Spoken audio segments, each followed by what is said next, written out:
Howdy, folks. Hope everyone's having a great weekend. A couple hours into it, haha. Wanted to have a rant. Everyone's ranting these days. Rants are fun, as long as they're not mean-spirited, and I'm definitely not that kind of guy. I just like to have fun, making fun of everything, including myself. So, Chifi Rant, let's go.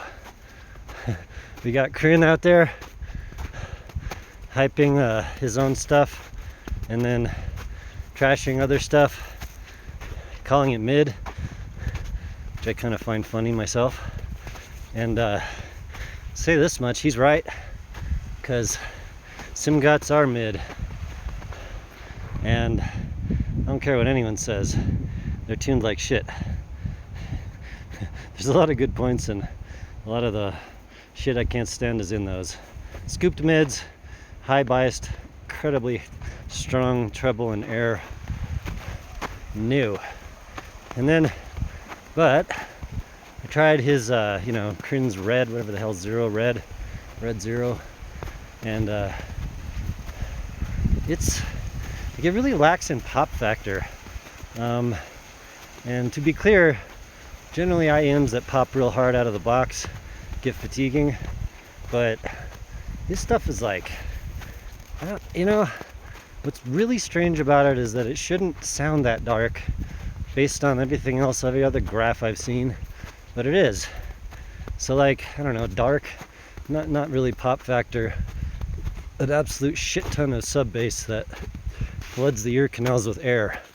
So yeah, mid all the way down, man. It's a bitch fight. Maybe they could slap off or something. Anyways, so yeah, SimGot now, all the Kryn's stuff other than, I actually heard the Blessing to Dusk, and it was, like, it lacked all X factor, but it was like a very good tuning. So then I'm out. Like, the staging was just extraordinarily lame. Like, center focused, really not good 3D, like swirlies, just all that, but it was tuned good, I guess. So, like, I don't know, man, weird shit. I guess people just don't hear that or something. And moving on with rants, we have every fucking manufacturer lies about the drivers or hides them, or all kind of combinations of shit.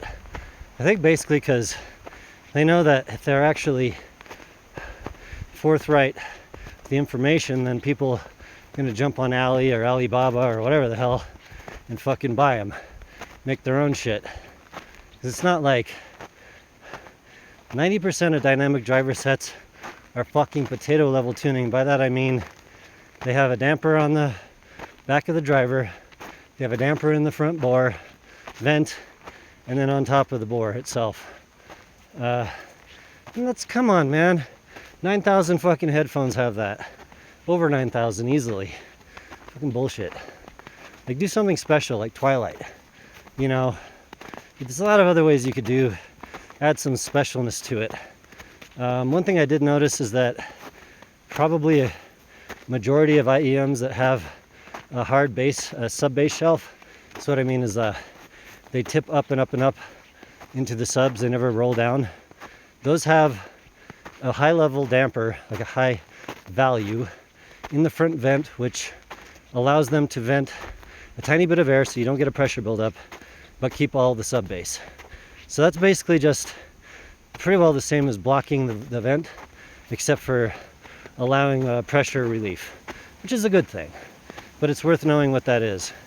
You see any kind of roll off in the subs versus, so like the bass shelf peaks earlier than the subs and then goes down in SPL, then you'll know that the vent itself, the damper is venting some amount of bass, and a bunch of ways you could do that, but what happens is it helps to remove the occluded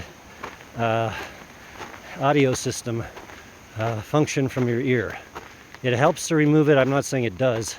It's just one more piece of the puzzle to remove that occluded factor somewhat.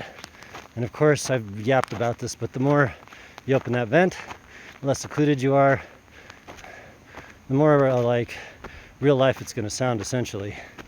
Okay, moving on. See how they lie about drivers. They lie, the planner drivers, they lie about those. They lie, they lie, they lie. They make shit up.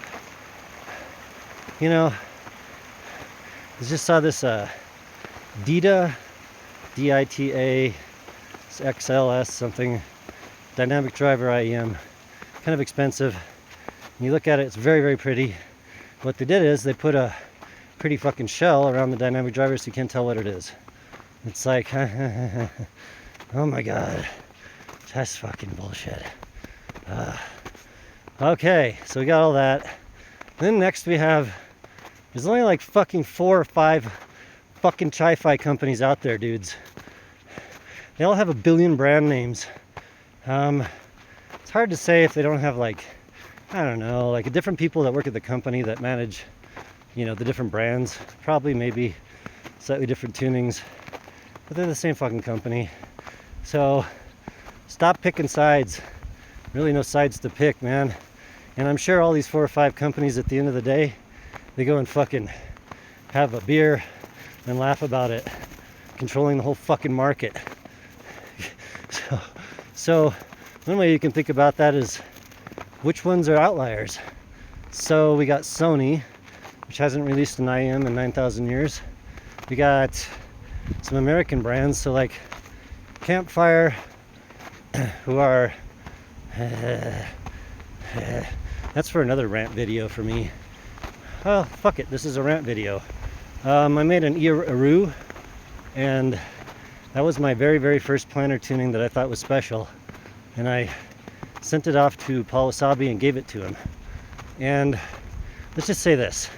It was really, really cool. Things have been surpassed. And Paul eventually said, yeah, I don't really use that anymore. I use some of your newer tunings a lot more. So it's like, cool, he sent it back and I fucked with it. So, but anyways, then one day, happened to just be noticing the Campfire Supermoon,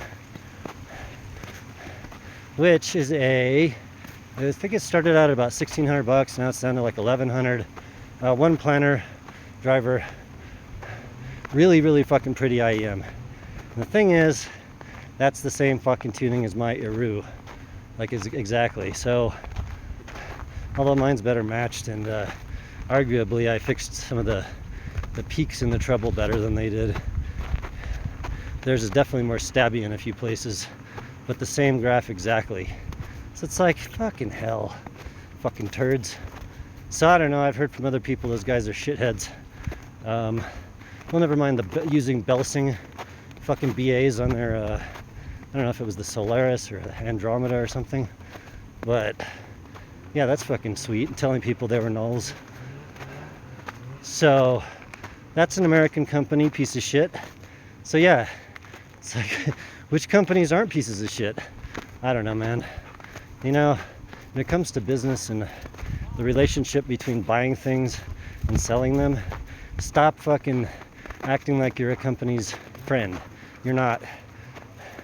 You, as a customer, are just that. That's where the relationship ends. You buy their shit, or you buy more of it, or you don't.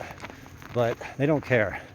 And then, so let's see, the American brand 64 Audio, arguably one of the only players on the market that's worth a shit. We got Plunge Audio out of Canada, which is a one-man show, I think.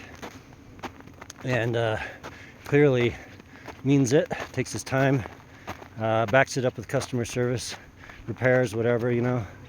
And then, Jesus Christ, then like Sony's out of Japan, I haven't made anything.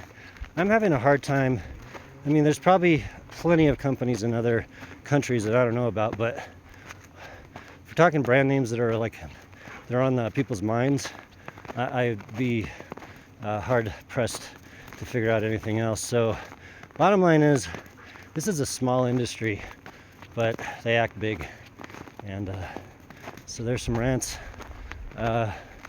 yeah, I think that'll do it for the moment, and I'll talk to you on the next one.